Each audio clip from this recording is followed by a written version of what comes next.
you very much. Thank you. I'm going to do Blue Eyes Crying in the Rain.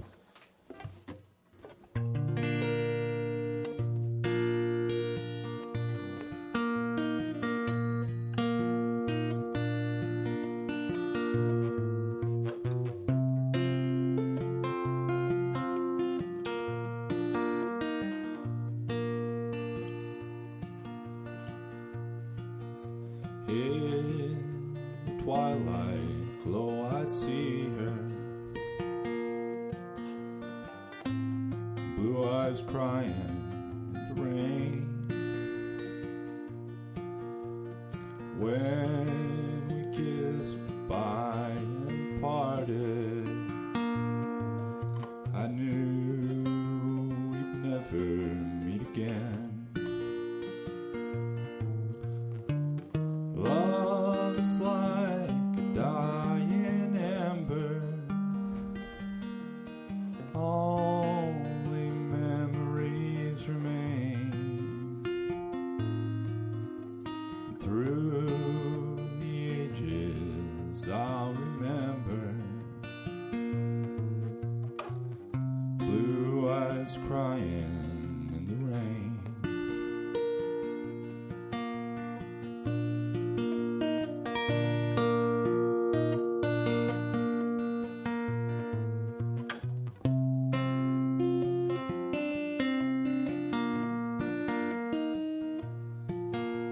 Someday when we meet up yonder, we'll stroll hand in hand again in the land that knows no parting. Blue eyes crying in the rain.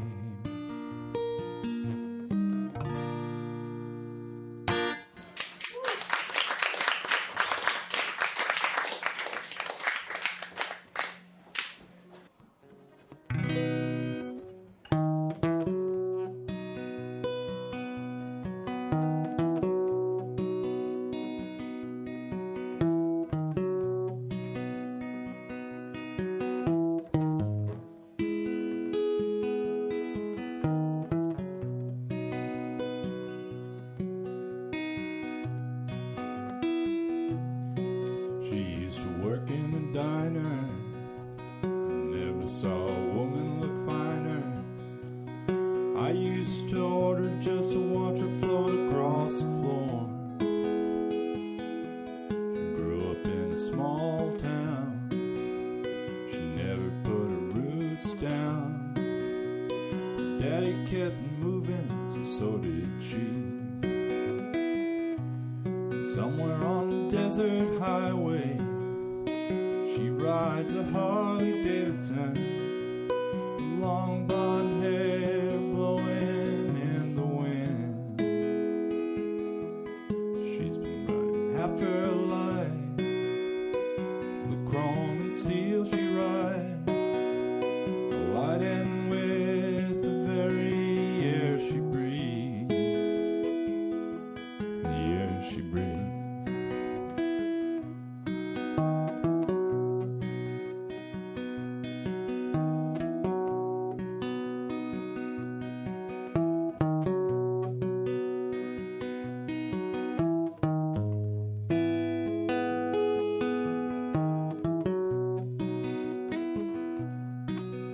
Well, you know it ain't easy, you got to hold on.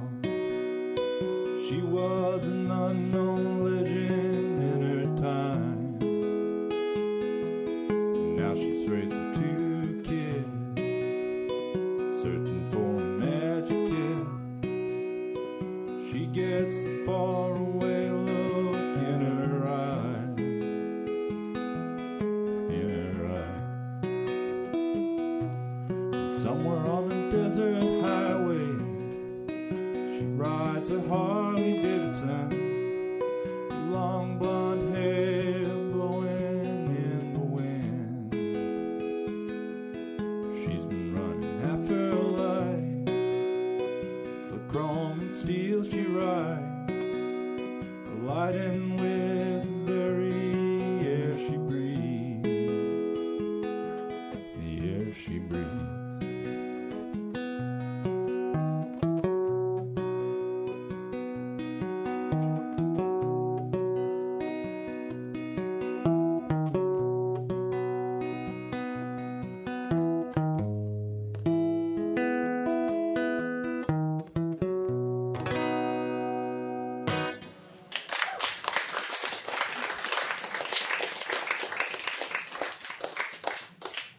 That was Unknown Legend by Neil Young. I really like that song. It only has 2 chords, the whole thing. This is one of my songs, and the last I will do.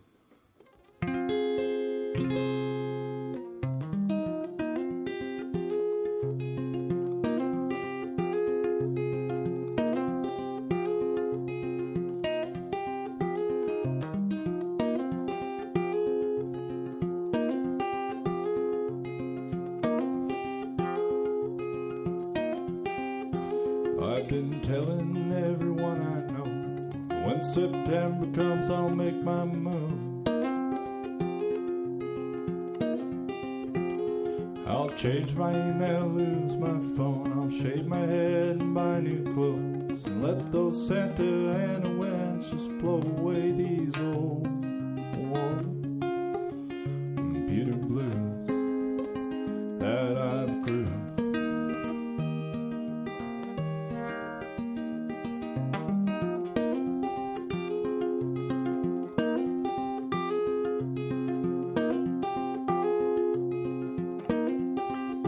So I picked a U-Haul up in Queens, packed up my things, a bit my last adieux.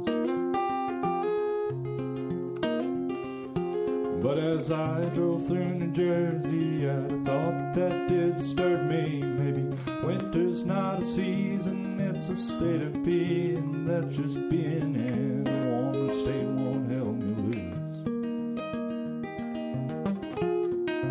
And so I won't be moving out to Los Angeles this fall. After all, I got a mother that I just can't please.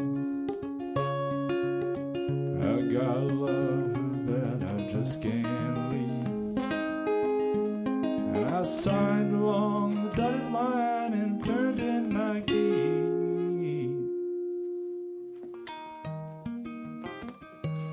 But I'm nowhere close to Los Angeles.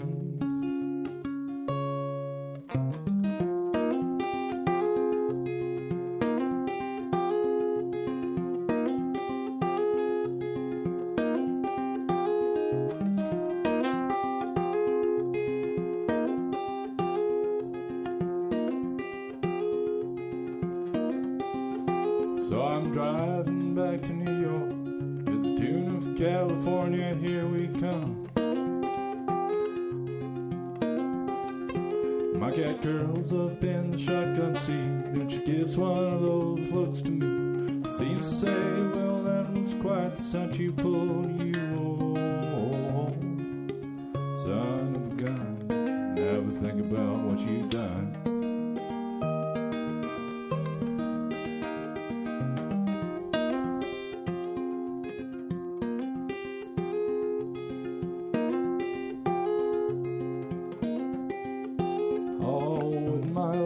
So much better, wouldn't all my problems sort of disappear?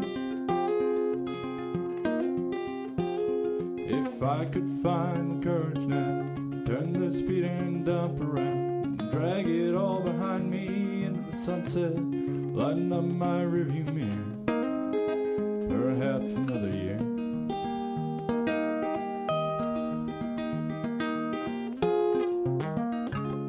And so I won't be moving out to Los Angeles this fall. After all, I got a mother that I just can't please. I got a lover that I just can't leave. And I've signed along the dotted line and I've turned in my keys.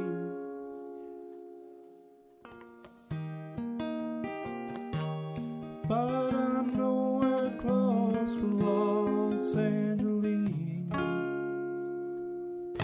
Thank you.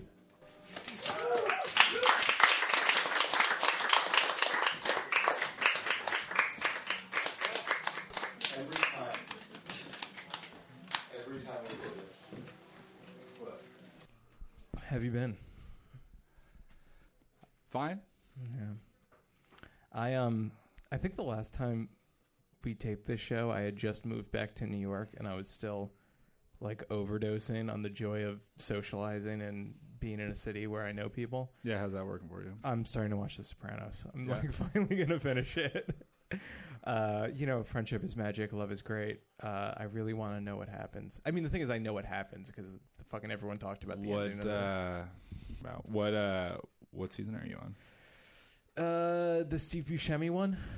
Okay. Steve Buscemi just came out of jail. Unclear if he's good or bad yet. Isn't that that's the whole thing? Well, I don't know. I like that's the whole show. No, I think they're pretty definitively bad. Yeah. What makes you think that Steve Buscemi is any different? Well, it's unclear. I think part of the reason why I like this show so much is because all the characters are so outwardly bad, constantly reminding you that they're murderers and hurtful people. Yeah, spoiler alert. Some people get murdered in The Sopranos. But because they're so outwardly bad that you don't feel the like inherent conflict of judging people as you're watching the show, and because your judgment is like straight out the bat, I feel able to like embrace and love them a lot more than if they were just like problematic people. Yeah. I don't know. I have this theory that like there was a direct correlation between how much you love The Sopranos and like how healthy your relationship with your father was. And wait, can you elaborate? Direct correlation. Unhealthy relationship, love of The Sopranos. Okay. Yeah. Or at least for me, that's the case. I don't want to speak to you or anyone else. Yeah, but small data set. Yeah. I mean, it's plural. One data point. It's nice to be able to like accept somebody's faults right off the bat and then begin your relationship with them, which is what a lot of the show is for me. Okay. But yeah, overall, Sopranos is at the very least as good as Friendship, I am learning. It's very good. I'm leaving it behind sort of. Sopranos was kind of the show of my 20s, I think, and now Star Trek is where I'm at for my 30s. Which Star Trek? All of it, or? All of it, but primarily the Next Generation. I've never watched Star Trek. I know. Well, I've watched like the original series, like the Shatner series I liked. Wait, how can you tell? Also, that's if I seem like somebody who's never watched Star Trek, that is, as far as I'm concerned, one of the best compliments you can give me. Because I'm very insecure that I seem a lot like somebody who has watched Star Trek. We do have to get on with the show, though. So we have two guests tonight. We have Crispin Long playing music, and we also, our first guest is Seth Simons. He hosts a comedy newsletter called Humorism. Am I pronouncing that right, Seth? Everyone, Seth's already on stage, but please clap and be polite. Thanks for having me. How's this? Is this polite? That's so polite. Okay. So, your newsletter, I've been getting really into the last few months. You write about comedy from a pretty outwardly social and political lens. Yes. In a way that I feel like not a lot of other people are doing. Well, I think, most coverage of the entertainment industry is pretty positive. The sort of whole entertainment press apparatus that exists to recap shows and write and publish interviews with artists, celebrities, and just sort of serve as an extension of PR.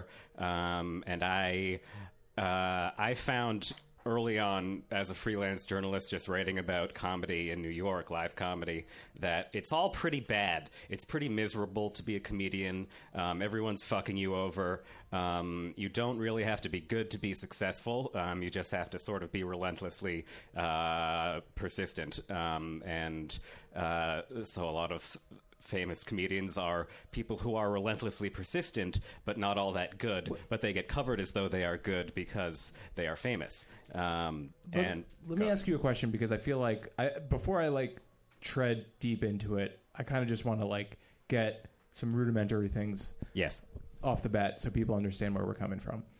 Could you give a description of what the career of a comedian generally looks like from the time they're like getting started to like whenever they can quit their day job? Yeah.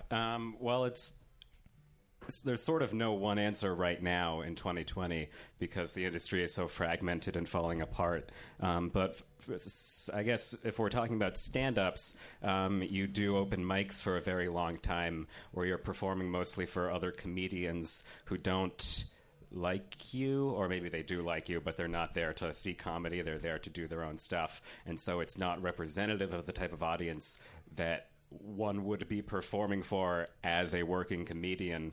I think that conditions a lot of people, either one, to not care about an audience that doesn't react to what they're doing and to just do what they think is good, which is a good thing and also a bad thing. Or I think it drives a lot of people crazy because, no one is laughing at you and you don't know what is good and what is bad.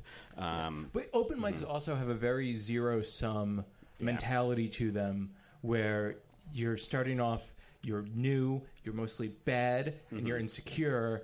And every time you laugh at somebody's joke, you are like giving them some leverage over you and admitting that they are better than you at something because nobody's laughing during your jokes.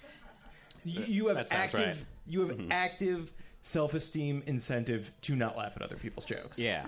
And then from there, I guess I'm going off of my friends who are comedians and doing this right now, is usually you meet a lot of people who are comics and they host their own show and you host your own show and you book each other on your shows and everyone is performing to some extent for other comics and for their own little community of friends who are all going around seeing the same shows.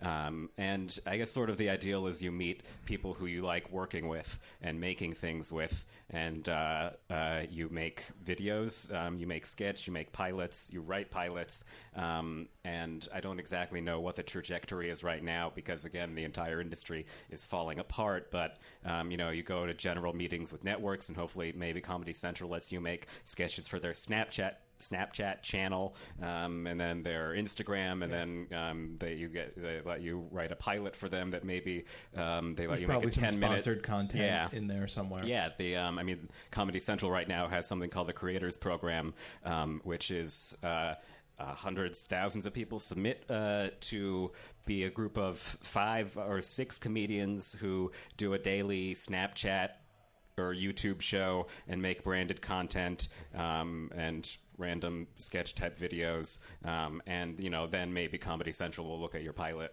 down the line and do other stuff with you. And they're contractors; they don't have insurance. They work constantly for this network, nonetheless. That's one route. That's one of many routes. You've reminded me of the other route that I can't believe I forgot, which is if you're a comedian who moves to New York or LA, everyone will tell you to take classes at UCB and then become a UCB person, which is the 4-theater company, I guess now 3, run by millionaires, where classes cost $400 to $500, and you have to take however many it is right now, 5, I think, to be able to audition for their house teams, where if you are one of the rare few to get selected to perform regularly at the place, you don't get paid, and in fact have to pay to do that. And then maybe a casting agent will see your show and like you. Do comedians get jobs through casting agents anymore? It seems like it is less the case now than it ever was. I know of a few, but I think they are far between, and it's just even the people who then get seen are the people who can afford to do that, who can afford to do all that free labor. The one defense I see people make of the UCB, which I think there is some merit to, despite the fact I think it is largely a bad institution. It's illegal. It's wage theft. Yes. Absolutely. The defense a lot of people make of it is that it is institutionalizing a process that is largely social for people that do not have the ability to create that social process on their own. Which social process are we talking about?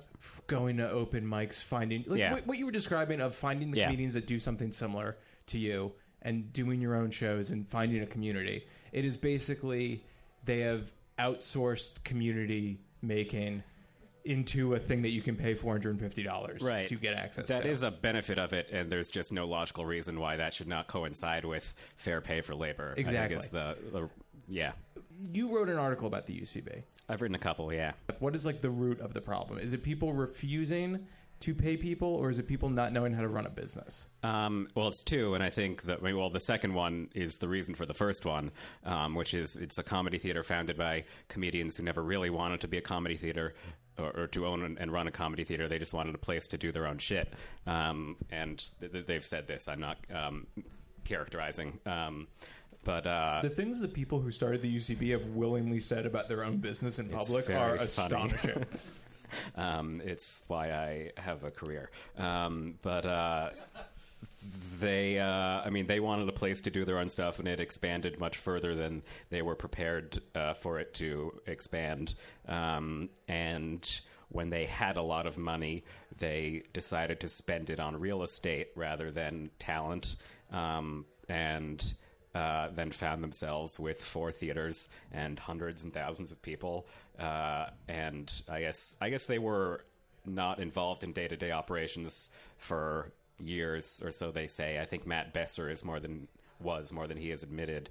But they're not business people. They're comedians. They're improvisers.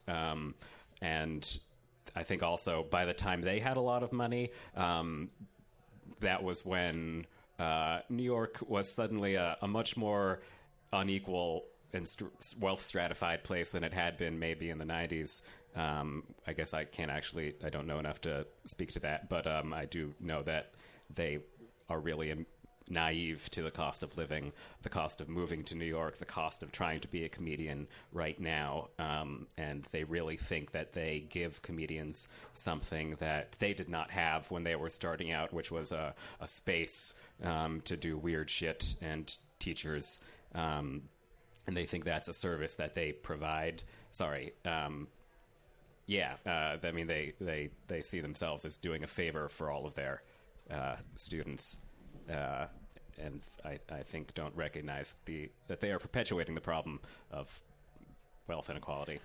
I feel like the UCB has a lot of goodwill with people. Yeah. Because comparatively, all other comedy clubs in the city are much, much worse. Yeah. You were on the Comedy Cellar podcast. I was. You sent me a link to this last night. I tried listening to it. It's unlistenable. It's I'm sorry. Unfucking listenable. And so you had called the owner of the Comedy Cellar dumb? I called him dumb. And I called him dumb for very specific things that he said, specifically that... oh gosh, where to start? It was sort of just a long rant that he and his co-hosts went on in an episode about the 1619 Project, which they thought was wrong and racist. And he said a thing about how it is foul and immoral and racist to call... He's going to listen to this, and I'm going to get so many emails. To call Mike Bloomberg, a dumb white guy, rich white guy, and then... He was really upset about his daughter coming home from school, knowing what racism is. Yes, and asking him, "Daddy, you're white. Have you been mean to? He's been mean to mommy. Have you been mean to people of color?" And he didn't like that she found out about a very facile understanding of racism that children learn in schools as like a willful acts of malintent. And then he basically invited you on his show to explain these concepts to him. Right. I mean, I wrote about that because the Comedy Cellar is a pretty important theater club. And I feel like if the people, this is the same with UCB, if the people running the cultural institutions don't know what ails our culture right now, and don't know that we live in a very unequal society, then we are doomed to continue having that unequal society for a long indefinitely. And I have found that a lot of the people who own these places are incurious. They think that because they're successful, they are correct.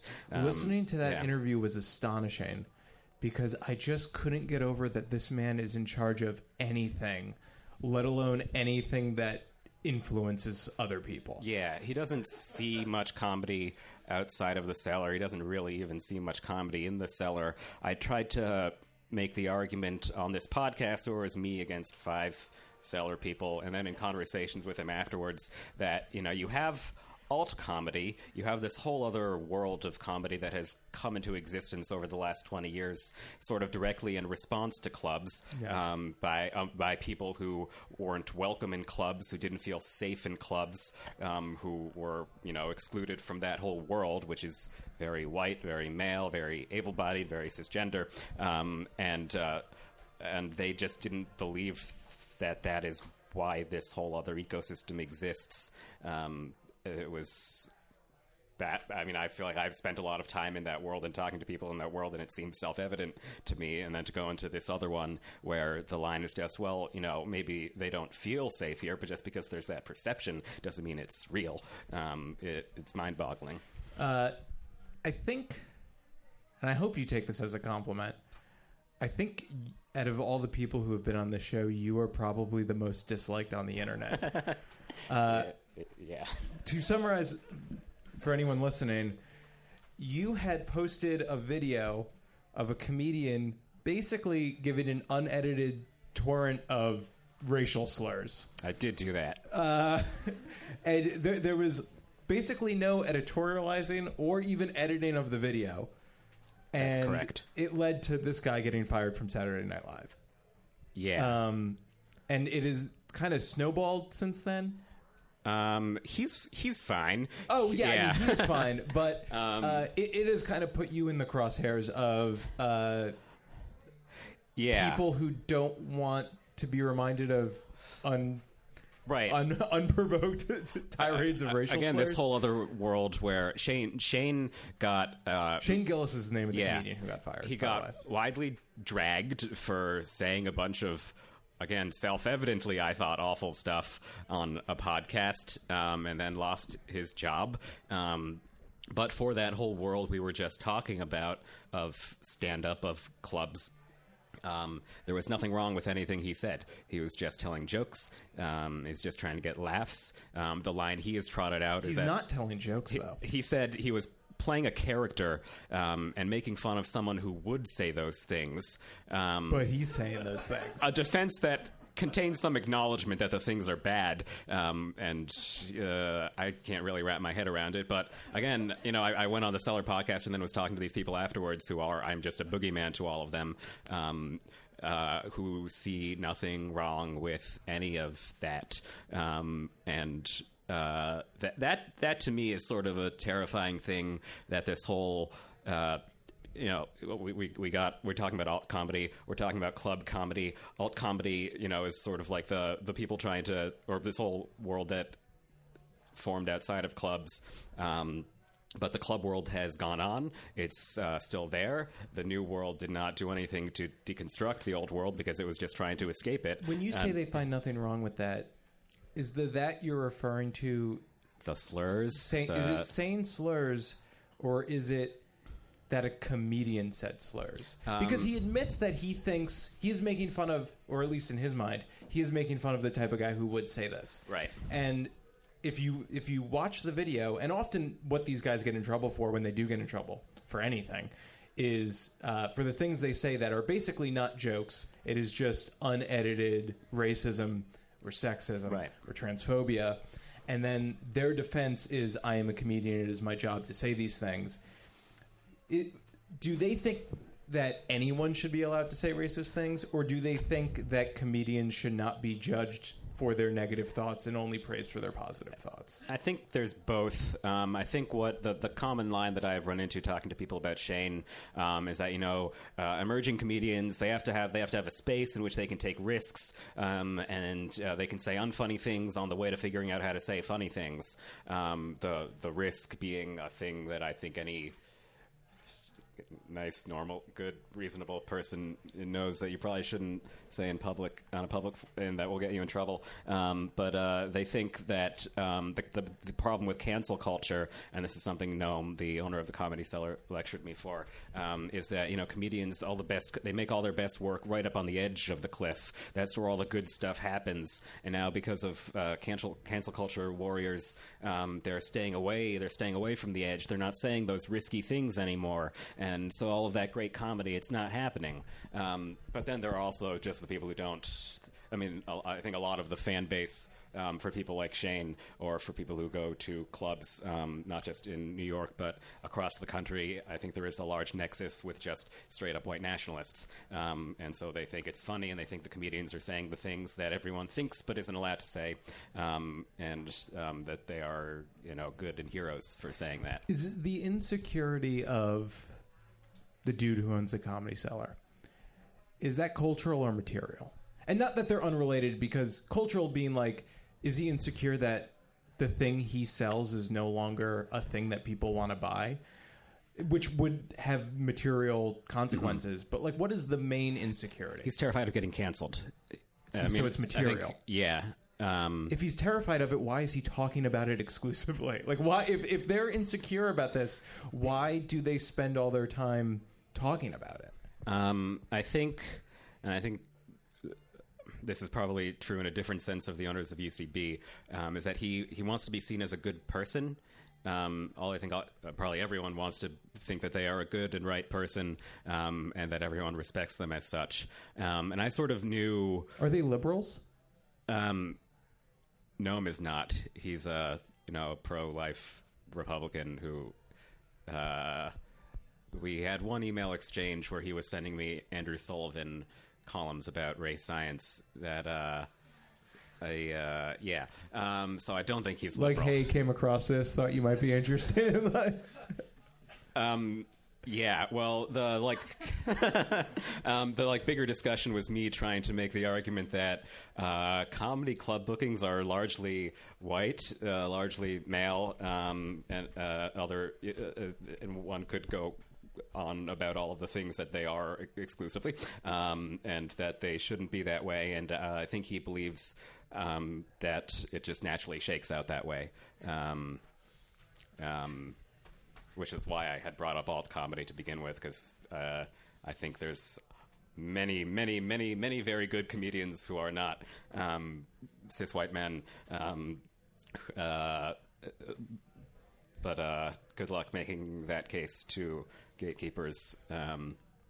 They won't believe you.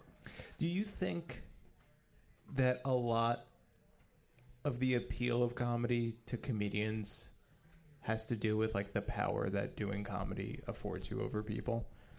Either like professionally in the business, or just like when you disagree with somebody but you can make them laugh, you're kind of getting them to assume your beliefs for like a brief window of time. Yeah, I've never really thought about that, but that does feel true on an intuitive level. And I don't know. I think that it probably ties back to what we were talking about earlier, where so much of the upbringing of a comic is just being among people who aren't really laughing at you, or who aren't giving you that feedback. And whatever, actually, Joe Rogan was saying this on a podcast talking about the Ari Shaffir thing that happened a couple weeks ago, where he made the observation that he's noticed a lot of his comedy friends are just white nationalists suddenly, and he's like, wait, they didn't used to be. Why are they now? And he realizes, it's they're leaning into what their audience is laughing at, and there are a lot of comedy audiences who are white nationalists, and so comedians who are doing what gets laughs and lets them feel like they are in control of the room, they seize on that.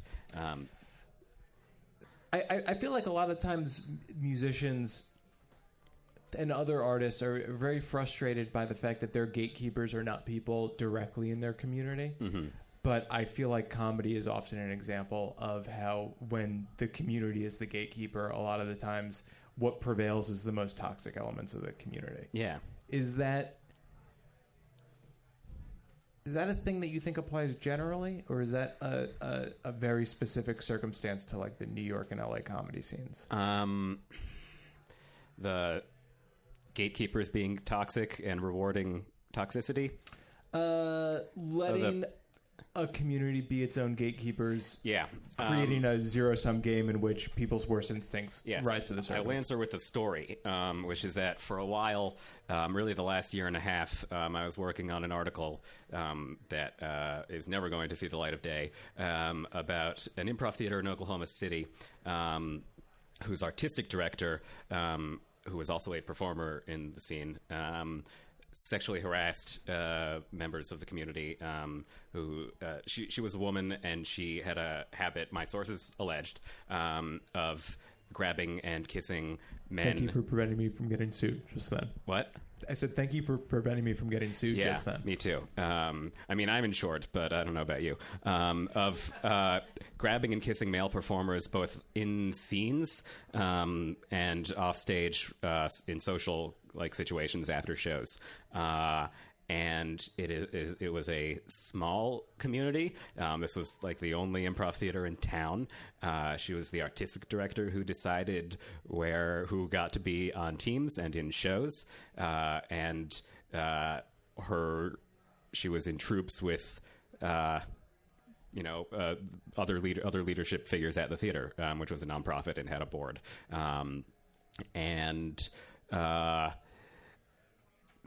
When people tried to come forward about her, they were mostly ignored. Two staffers who tried to bring forward complaints about her one of them was forced to resign and sign a severance agreement. This person alleged that contained a confidentiality agreement, and this person's boyfriend, who was also a staffer at the theater, just ended up leaving too. And everyone who she allegedly harassed left, and everyone who she didn't and who liked her remained. And this, I think, is... Well, actually, I don't think. We've seen in the last 2 years alone, leadership figures at too many improv theaters around the country leave after allegations of harassment, sexual or otherwise. And these are all just these little fiefdoms run by unaccountable performers. They're almost always also performers who are taking advantage of creative workers who are not getting paid or are getting paid very little, and the currency is stage time. And if you want stage time, then you have to put up with whatever it takes to get stage time. And so I sort of think this is probably happening everywhere, and there's very little local media to cover these sorts of stories, and national media isn't really covering it. This is why my story is never going to happen, is because it's local. Big publications don't want to, they won't write about it. But I'm getting away from whatever the question was, which is, do I think it's structural? Yes, I do think it's structural, because one, at least in improv, you have a form where the first rule is to say yes, and so everyone internalizes that they just have to go along with whatever is happening, and they go along with whatever is happening. But you also have just free labor everywhere, which incentivizes Does working for free change how people internalize situations? I guess I'm not a comedian, and I can only speak based on my conversations with comedians. But, I'm talking in general. Yeah. Oh, I think probably. I mean, one of the people I spoke to who alleged that this woman harassed him described, he'd be in scenes and she would kiss him, and he wouldn't want that to happen, but he would think, I got into improv to get outside of my bubble, and so maybe this is what I have to do. And she would sort of encourage that by saying, oh, you're so shy, I'm just trying to get you outside of your bubble. And I imagine that must coincide with the mindset of, I'm doing this form that I love, and I have to do whatever it takes to be able to do it because I love it and it makes me feel good. I do think there isn't really there isn't any class or labor consciousness in comedy. Maybe there's a little in these last couple of years, but I don't think it's really thought of as work. It's thought of as play, but also it's the thing you want to do for work later. So you're doing play now, and it's just really jumbled. Yeah, well, also when you don't pay people, they're like, I guess I got paid with experience, and if I got paid with experience, it must have been a good experience, or else why the fuck did I do this? Yeah. I mean, that resonates with writing about UCB. I get yelled at by a lot of people who have been in the scene for decades, and less so by the people who have only been in it for 1 year or 5 years, who I don't think have internalized a lot of its philosophies, or who don't think, well, I've already succeeded, so the way that I succeeded must therefore be a good way. Because if you admit that it was wrong, you're condemning your past and the things you had to tolerate, and etc. Which is the story of every industry. Yeah, well, this is a bummer. I think we're at the end point of the conversation, Okay. though. Thank you for coming on the show, Sam. Thank you. Crispin, you want to come up and play the music now? You want to follow this incredibly upbeat that we landed on? Really, take us home? I mean, you'll find my music is really upbeat. That's a joke. It's not. It's thematically appropriate. Oh my God. For those listening at home, Jordan got me a Snickers bar. It looks delicious. I haven't had one of these in years. I can't wait to eat it later. Yeah, so this is the bummer edition of the show. I've got some sad gay feelings to follow up with the sad comedy feelings.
Thanks.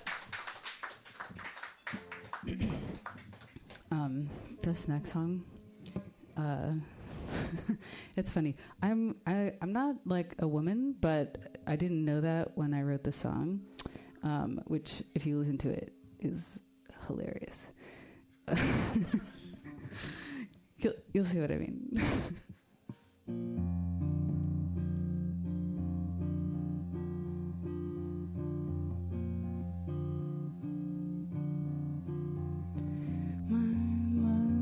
said on the first day you were a woman. Now it'll be okay. I'll show you everything you'll need to be a woman. That means to bleed.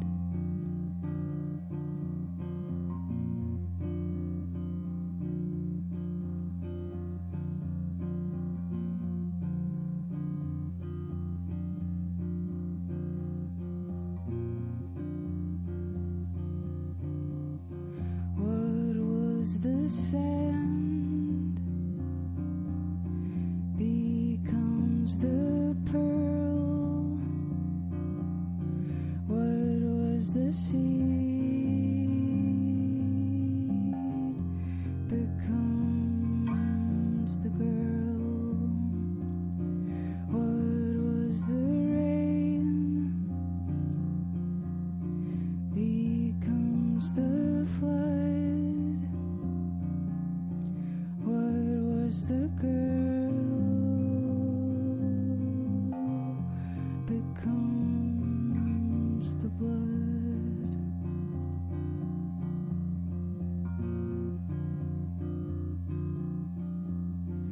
What was the crack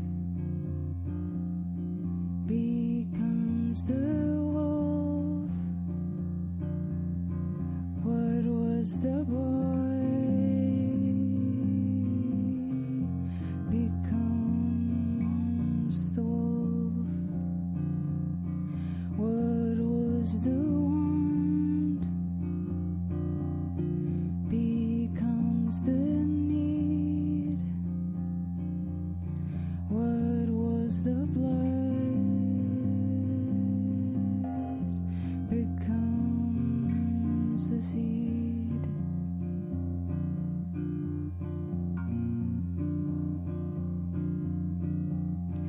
I worry every day I live. I've given everything I have to give. I have survived. I'm not sure how. Mother, am I a woman now?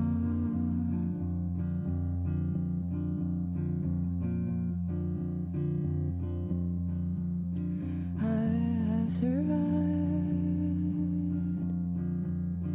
I'm not sure how. Mother, am I a woman now?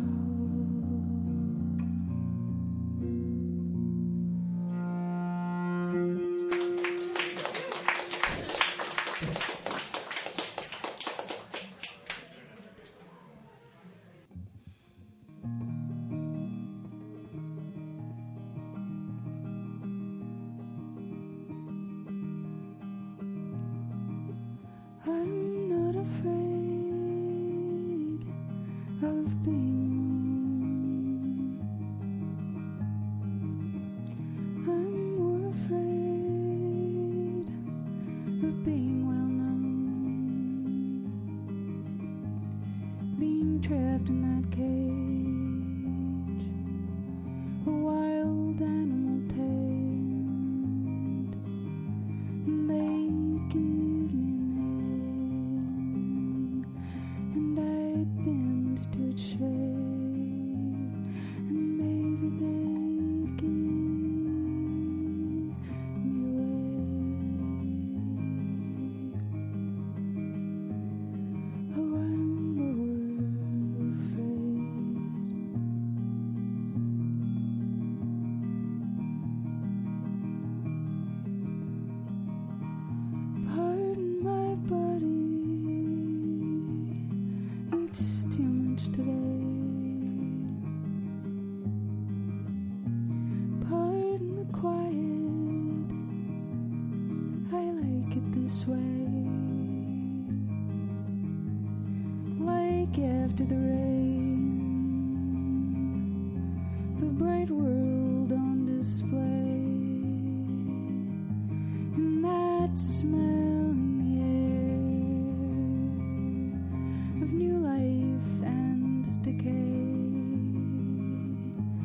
Yes, I like it this way.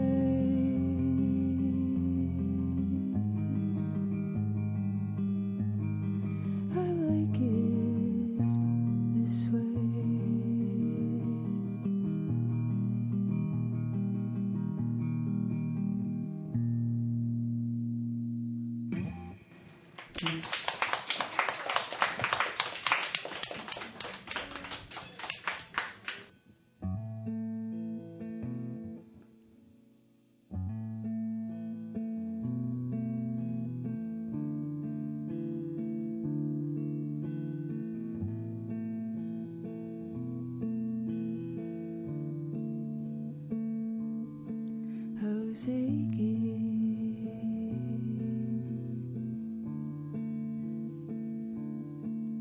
For something new,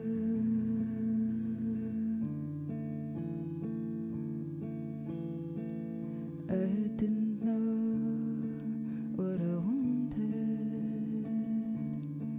till I looked at you.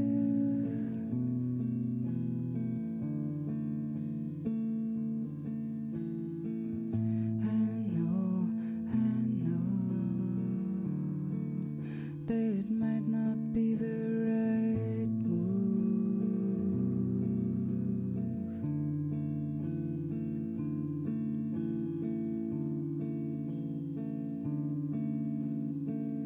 but I'm prepared to be a fool for you.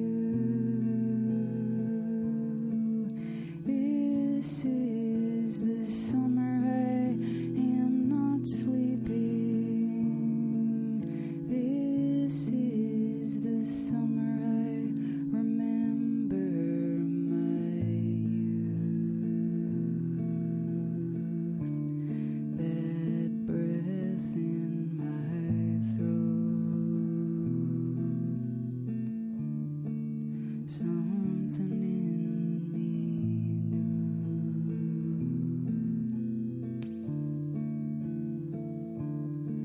I was hoping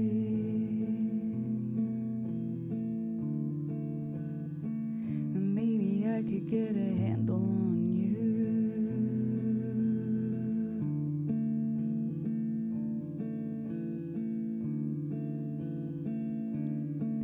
but I like that that's impossible to do.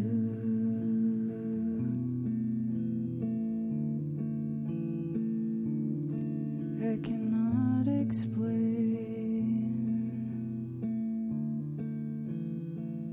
what it is that you do.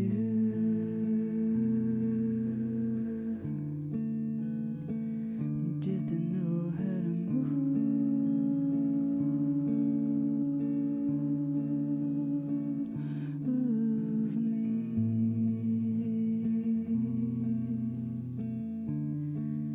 This is the summer I am not faking. This is the summer I am all brand new. That taste in my mouth, something in me new.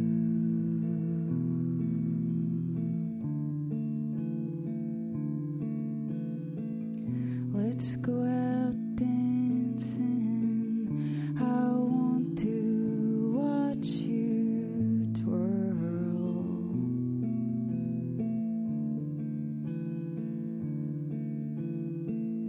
You make me feel like the most beautiful boy in the world.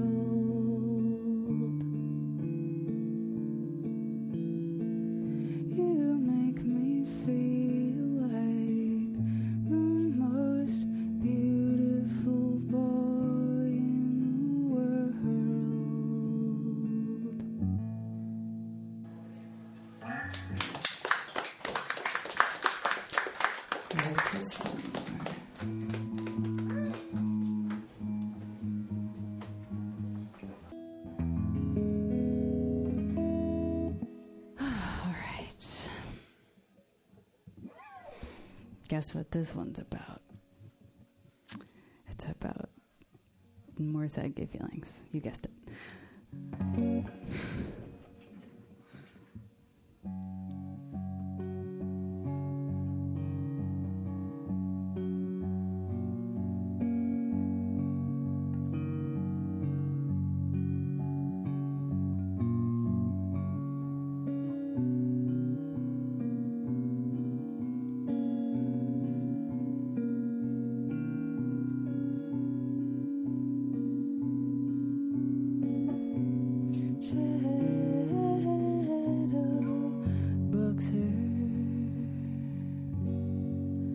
I think you look a bit like me. Another solitary creature. One of the family.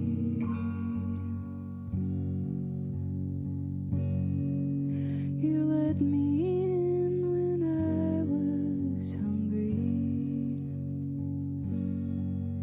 You don't keep much around to eat. Your days are filled with dust and frenzy. There is no room for me.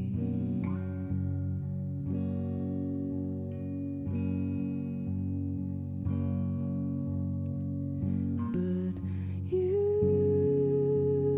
caught a fine silhouette in the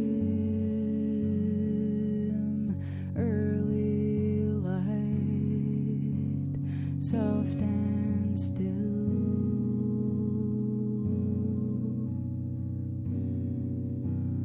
like a child.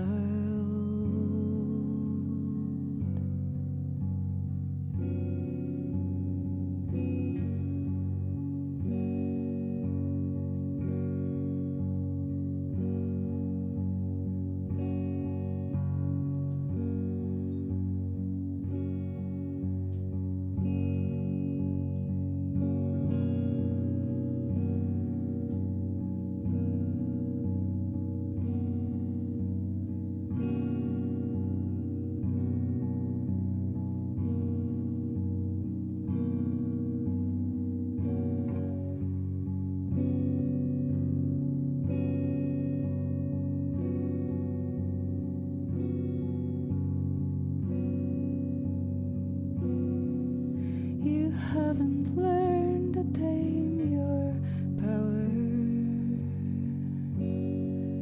There's a magic you can't touch.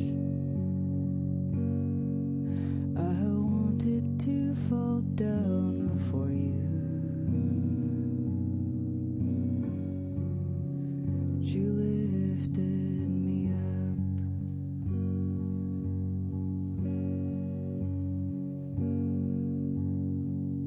Cause you are so reckless with yourself, but so careful with me. Please be careful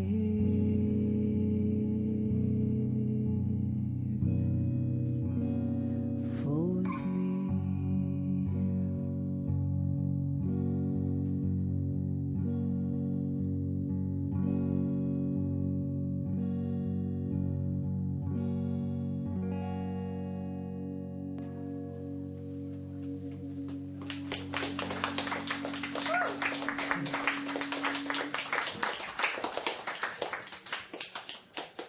Thanks for coming, everyone. We're not going to be here next month, but we'll be back in April. Thanks for having me.